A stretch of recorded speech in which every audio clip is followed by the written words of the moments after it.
Hello everyone, welcome back to Code Dev Academy. Have you ever wondered how glitches like this are being created? Well, today we're about to go on a step-by-step tutorial on how to create a glitch text with pure CSS only, nothing else. So even though you're a beginner or you're already into web development, this video is for you. So if you're ready to level up your skills, let's get started.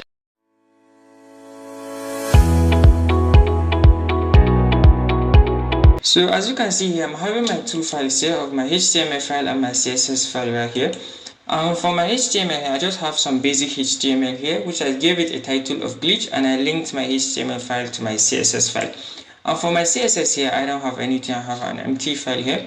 So I'm going to head back to my CSS file. The first thing I'm going to do for this my HTML here is to create a H1, and this H1 I'm going to give it a text of glitch,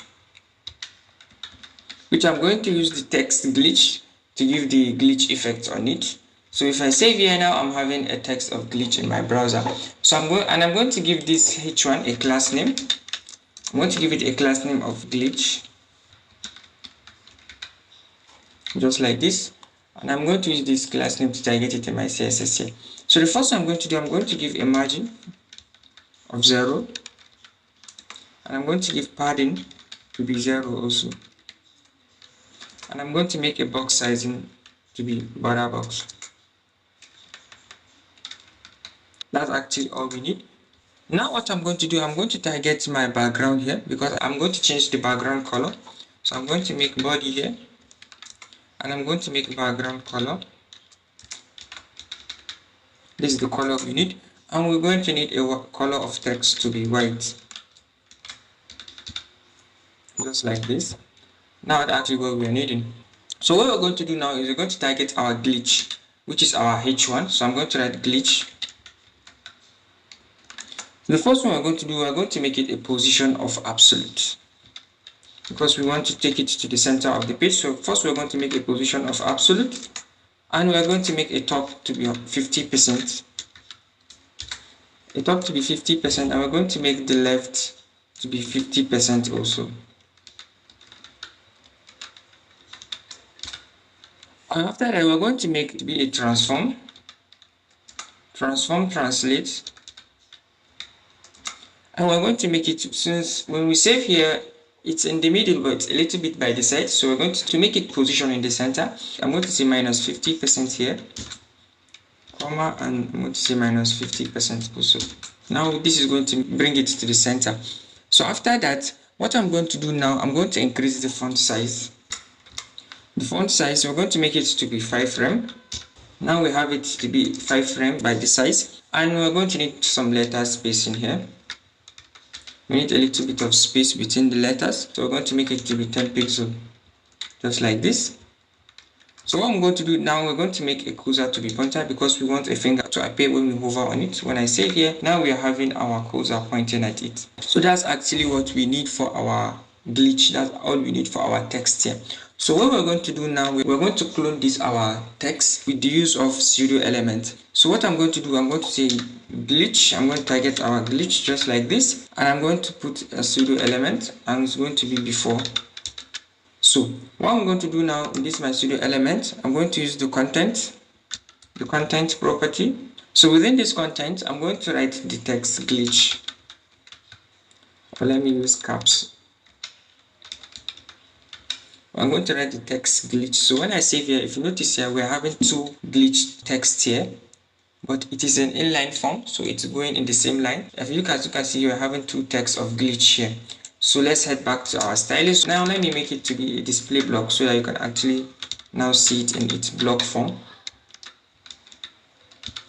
So now you can see it's normal and inline. It is in the block form now. Now after making a display block, I'm going to make it a position of absolute. Now what we're going to do, we're going to make it a top of 0. So after having it to be a top of 0, we're going to make it a left also to be 0. We're going to make the left to be 0 also. So by the time I save here, now you're not seeing my second text. That's because now it is in the same position with my glitch text. It's underneath It is underneath my first text, so it's having the same position. Now what I'm going to do, after creating a before pseudo element, now I'm going to create an after, because I actually need 3 of the text. So instead of me, since I'm going to give it the same styling as this my first styling of this my before, instead of me writing the same styling, I can just come here and give comma and just say glitch, just like this, and give it my pseudo element and write after. I'm going to having my before text and my after text. So when I save here, you're actually not seeing both of my text, but if I decide to remove this my position of absolute just like this here, if I cut it and I save, now you're seeing 3 of my text here. The middle one is my actual text, and this is my before and this is my after. So let me bring it back to the, so it's going to be stacking on top of each other. So you're not going to be seeing it clearly. So after that, what I'm going to do now next is I'm going to create some styling, because I want, when I'm hovering on my before and my after text, I want some changes to happen. So I'm going to say dot glitch. I'm targeting my glitch first, then I'm going to say hover. When I hover on it, just like this, no, I'm going to target my before now first. So when I hover on my before, when I hover on the before, the first thing I want to do, I'm going to give an animation. So I'm going to write animation first. Then I'm going to target my glitch in my animation, just like this. So I'm going to give it to be 0.3 seconds, 0.3 seconds, and I'm going to write linear,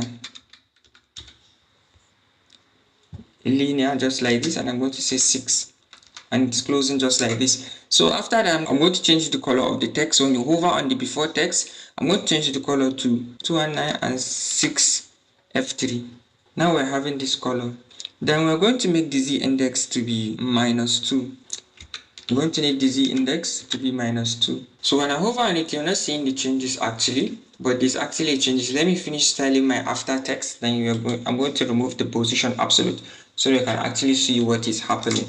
So after that, I'm going to now target my after text. So I'm going to try say glitch, write glitch just like this, and I'm going to say hover.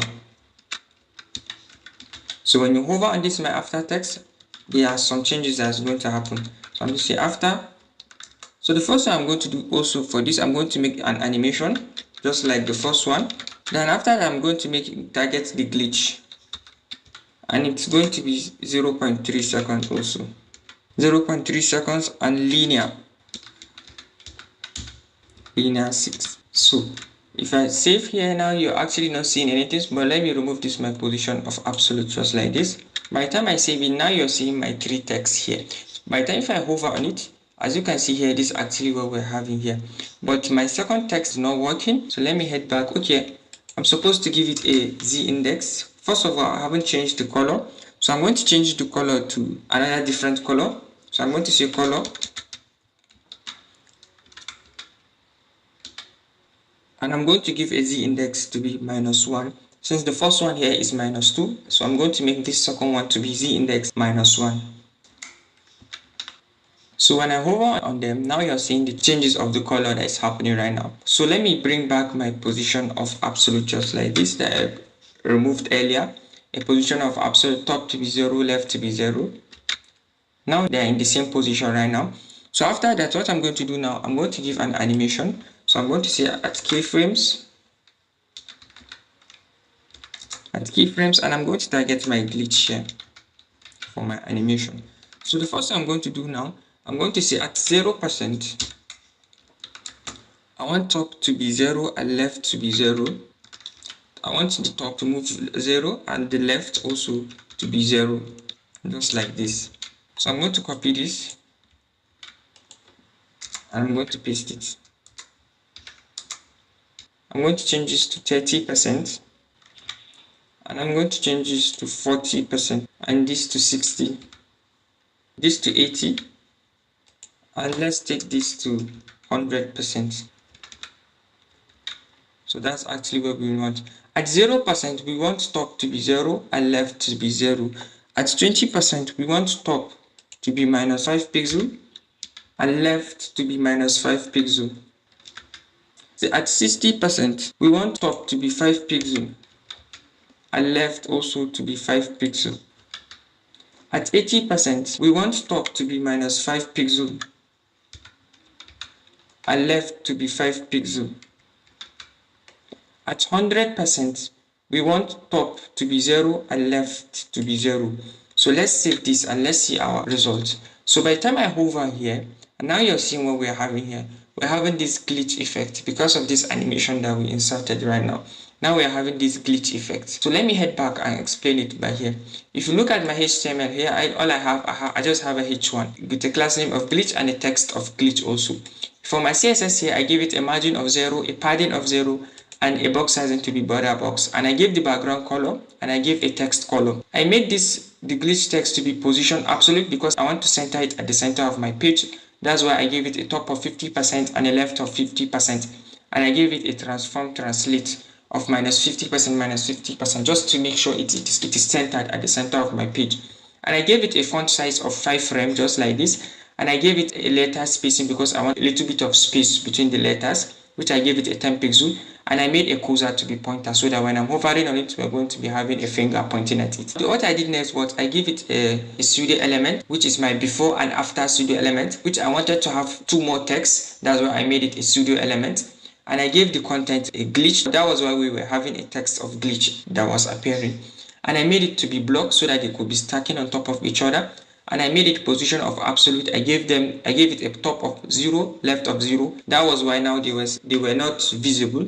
They were staying in the same position. All the 3 texts here were in the same position. So what I did was I gave some styling so that when I'm hovering on it, we should have some styling that was happening. The first thing I gave an animation, and I targeted my glitch. I gave it a 0.3 seconds linear. And what I did here, I gave it a color because when I hover on it, I want this color to appear. And I gave this a z index of -2. So what I did now next is I targeted my before after. Now also I gave it an animation and I gave it a color, and in this case I made the z index to be -1 so that they should not be having the same z index. So in this case, let me come here and say reverse. I forgot to give this reverse here. So what this reverse is going to do is going to give a reverse of what my before here is doing. So this one is going to be a reverse case of what this one is doing. So my after is going to be a reverse case of what my before pseudo element is doing. That's what this one means. So after that, I made a keyframe for my animation. I targeted my glitch. I said at 0%, I want it to move 0, top to be 0 and left to be 0. That means it's not going to move. At 20%, I made it to be 0. Also in this case, let me make it to be, at 20%, I made it to be 0 and I made the left to be 0. At 40%, I made it to be, okay, in this case, let me make this to be -5 pixel. Let me make this to be 5 pixel and this to be -5 pixel. At 20%, I made my top to move 5 pixels up and to move left -5 pixels by the left hand side. At 40%, I made it to move top to be -5 pixels, left to be -5 pixels. At 60%, I made it to top to move 5 pixels and left to move 5 pixels. At 80, top to move -5 pixels and left to move 5 pixels. At 100%, it was constant, top 0%. Left to be 0%. That's actually why we are having this kind of glitch effect, just like this here. When I hover, now we're having this. When I remove it, and when we hover, now we're having this kind of glitch effect. If this video was helpful, please don't forget to like this video and tell me your experience while watching this video. And if you have any question, please ask me in the comment section and I will be glad to answer you. If you want to join us in exploring